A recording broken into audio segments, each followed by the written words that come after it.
मैं बता रहा था टाइप्स ऑफ वेव्स जो हैं या कैटेगरीज जो हैं वो इसकी दो हैं। एक मैकेनिकल वेव्स होती हैं और दूसरी क्या होती हैं, इलेक्ट्रो इलेक्ट्रोमैग्नेटिक। आपकी जो मैकेनिकल वेव्स हैं इनके बारे में हम कहते हैं कि ये रिक्वायर करती है, इन्हें ज़रूरत होती है किसकी, किसी ना किसी मीडियम की जिसके ऊपर ये क्या कर सकें, ट्रेवल कर सकें, या किसी मीडियम की ज़रूरत होती है ताकि ये एक जगह से दूसरी जगह जा सकें। ठीक है, लेकिन जो आपकी इलेक्ट्रोमैग्नेटिक वेव्स हैं उनके बारे में क्या बात है, उनके बारे में ये बात है कि इनको किसी किस्म के मीडियम की ज़रूरत नहीं होती। तो हम कहेंगे डज नॉट रिक्वायर मीडियम। सही है,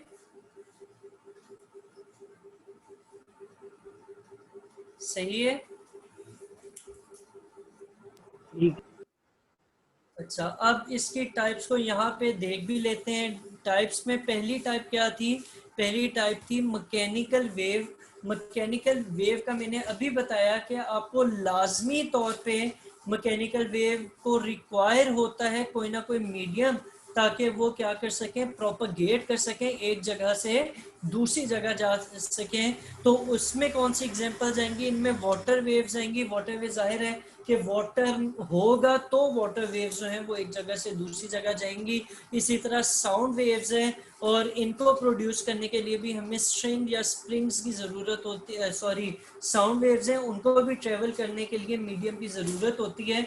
अगर आप किसी, अब जैसे इसकी मैं एक एग्जांपल देता हूँ कि आप, बल्कि आगे चल के देता हूँ इंशाल्लाह।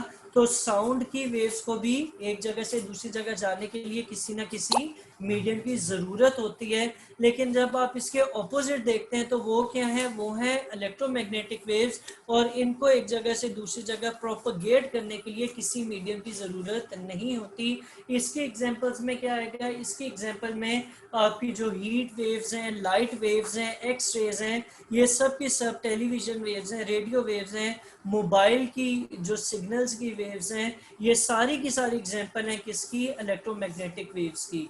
ठीक है, मैंने पहले भी इसकी एक एग्जांपल दी थी, अब भी दूंगा। बड़ी टिपिकल सी एग्जांपल है जो मैं हमेशा देता हूँ, क्योंकि इससे बात सही तरीके से डिलीवर हो जाती है। वो क्या चीज़ है, वो ये चीज़ है कि आप लोग सारे कहाँ पर मौजूद हैं, कहाँ पर मौजूद हैं, ट्यूशन में मौजूद हैं, कमरे में मौजूद है। कोई ट्यूशन में, अगर कोई बड़े पर्सपेक्टिव से देखें तो हम सब के सब कहाँ पर मौजूद हैं, अर्थ के ऊपर मौजूद हैं।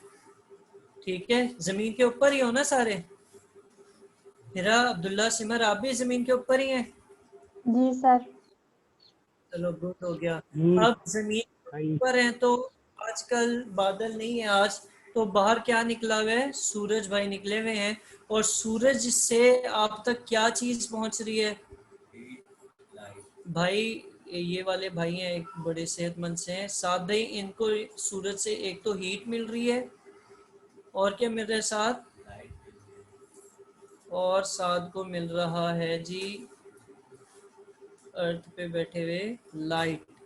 ये दोनों चीजें कहाँ से मिली हैं साथ, क्या, सूरज से, सन भाई से मिल रही है, शम्स भाई से। अच्छा, अब ये चीजें सूरज पे कहाँ से आई है, कोई बता सकता है।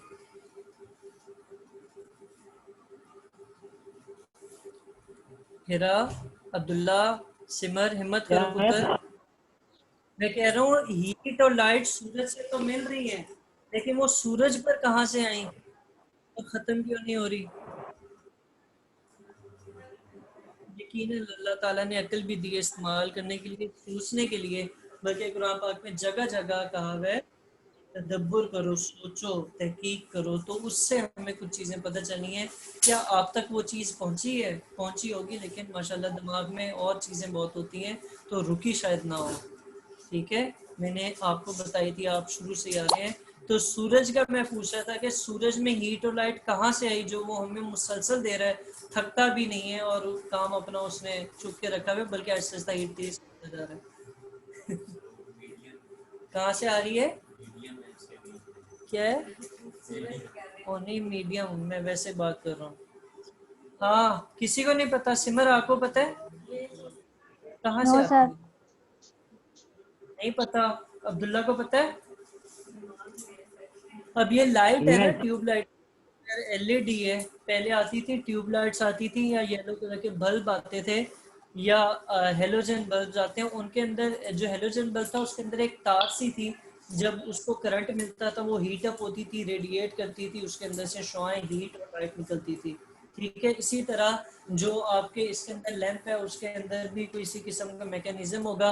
ट्यूबलाइट्स के अंदर गैस होती थी, वो हम लोग जब खत्म होती थी बड़ा खुश होते थे, फाड़ते थे गली में जाके, क्योंकि उसका धमाका सा बजता था।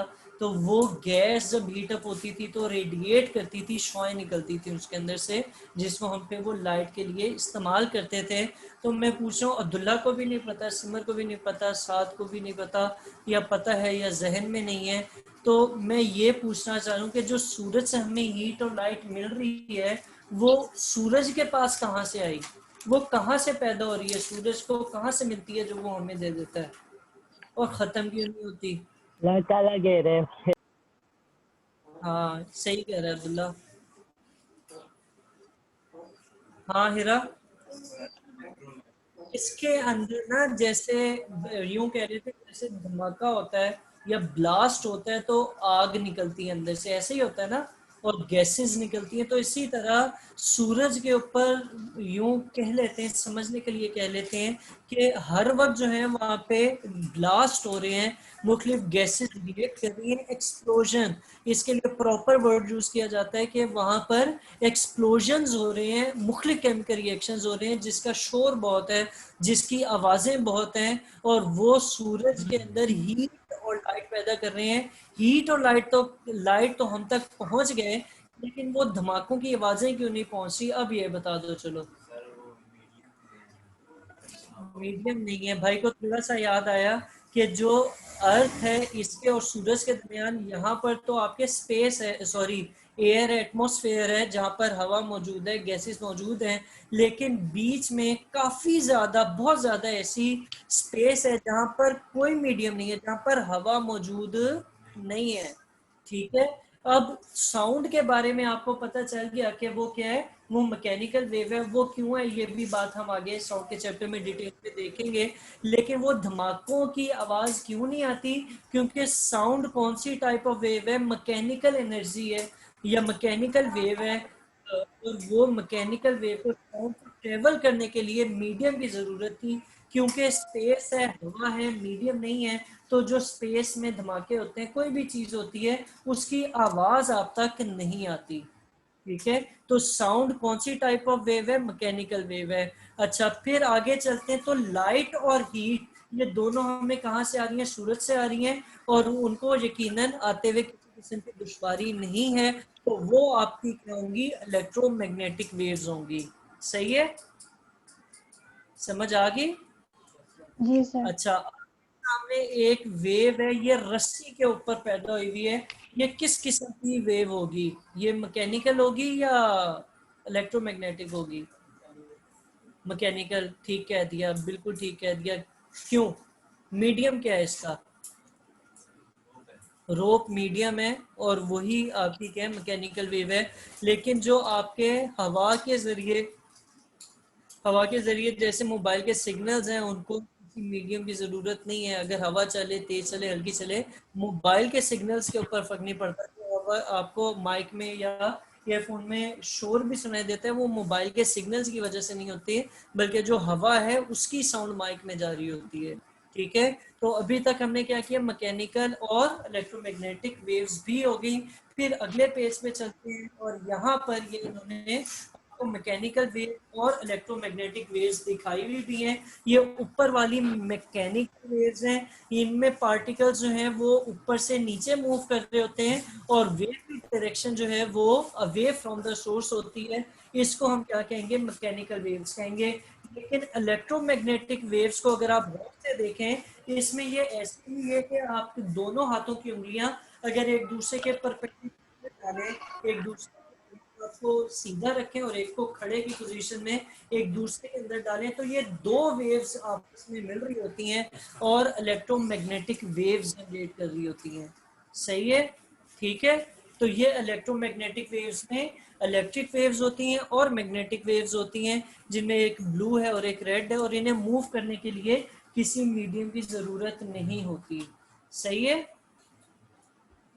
ठीक है, अब्दुल्ला, सिमर वगैरह वगैरह, हिरा। ठीक है। अच्छा, अब यहाँ तक हमारा हो गया, इसको भी आप लोगों ने कल रीड करके आना है।